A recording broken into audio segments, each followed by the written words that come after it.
तो प्रसंग ये आता है कि वहां तपतशिला के ऊपर फिर वो उनको भून रहे थे, परमात्मा आकर खड़े हो गए। वो तपतशिला तो ज्यों की तो गर्म है, बहुत ज्यादा उसका जो है टेम्परेचर है, तापमान है, लेकिन परमात्मा के वहां पहुंचते ही वो उसकी जो आंच है, उसकी आंच जो है उन तपतशिला पर पड़े हुए गिरे हुए उन प्राणियों को प्रभावित नहीं कर रही थी। तो जैसे आपके सिर में दर्द हो तेज, तो आपका बोलने भी दिल ना करे, चाहे कितना प्यारा व्यक्ति बैठा हो, और जब वो दर्द ठीक हो जाए, खूब बतलाओ घंटों तक, तो ऐसे उनकी वो पीड़ा खत्म होगी तो सब बैठ गए ऐसे। और देखा, उन्हें सोचा भगवान आ गया, और कहा हे भगवान। उन्हें सोचा तो ये था कि याना भगवान आ गया, और वो आ गया रियल भगवान, रियल गॉड आ गया वहां पर। उसने कहा, सब प्राणियों ने पूछा, हे परमात्मा, हम अब यहां कौन से कर्म का दंड भोग रहे हैं? क्योंकि यहां हमने विधान का पता है कि जैसे कर्म करेगा वो भोगने पड़ेंगे। यदि पाप करोगे तो पाप भी भोगने पड़ेंगे, पुण्य करोगे तो पुण्य भी प्राप्त होंगे, या जैसा कर्म करोगे वैसा ही मिलेगा।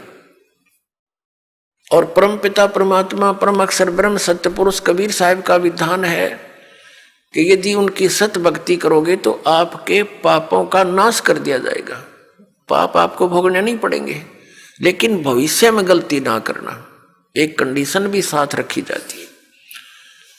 तो वहां जब वो प्राणियों ने पूछा कि हे भगवान, हम कौन से कर्म का दंड भोग रहे हैं, तब परमेश्वर ने कहा कि ये कर्म जिसका तुम यहां दंड भोग रहे हो, ये कर्म तुम्हें इस काल के लोक में नहीं किया, यो किया था सतलोक में, और वहां तुमने ये ऐसी गलती की थी जिस कारण से आप ये दंड भोग रहे हो।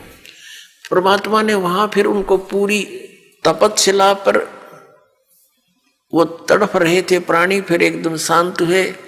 उनको परमेश्वर ने पूरी सृष्टि रचना सुनाई और कहा कि तुम सभी सतलोक में रहा करते थे, वहां कोई कष्ट नहीं था, वहां जन्म और मृत्यु नहीं थी, तुम्हारा परिवार था वहां पर, अलग अलग आपके भिन्न भिन्न वहां पर मकान हैं, आपके वो खाली पड़े हैं।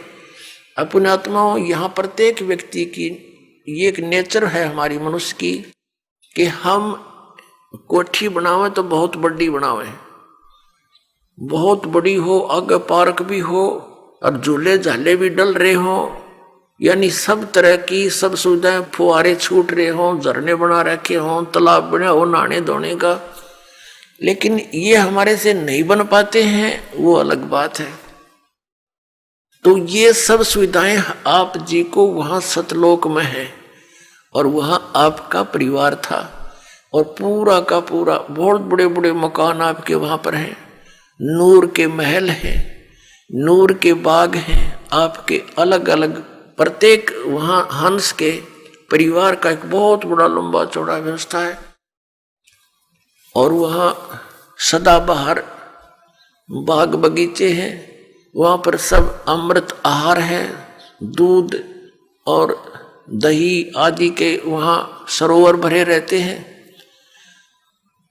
अपनात्मा, वहां कोई भी पदार्थ खराब नहीं होता।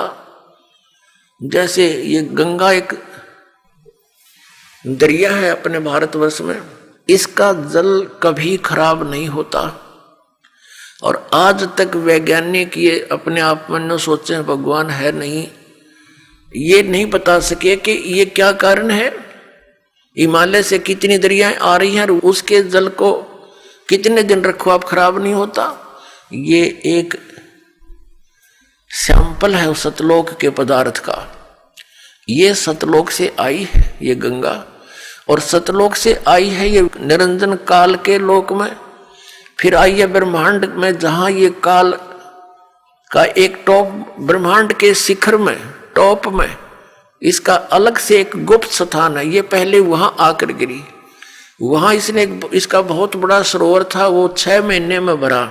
वहां से फिर आई विष्णु के लोक में, वहां का सरोवर भरा। उसके बाद फिर आई है शिव के लोक में, यहाँ जो इस काल का पुत्र है शिव, उस शिव के लोक का भी एक जटा कुंडली डैम है, एक बहुत बड़ा सरोवर है, वो 6 महीने में फुल हुआ वो भी, फिर वहां से फिर ये ओवरफ्लो होकर वहां से चली, वहां से आ रही है। ये इसके आने का तरीका दूसरा है। जैसे समुद्र से यहां वर्षा जो होती है तो समुद्र का जल कैसे वहां से चलता है, वाष्प बनकर उठा, बादल का रूप धारण किया, करोड़ों टन जल ऊपर आकाश में बगैर किसी सपोर्ट के उसका रूप बदल दिया परमात्मा ने, बादल का रूप बन रहा है, करोड़ों टन वाटर है और आराम से आसमान में निरालंब है और फिर आके बरसन लग गया।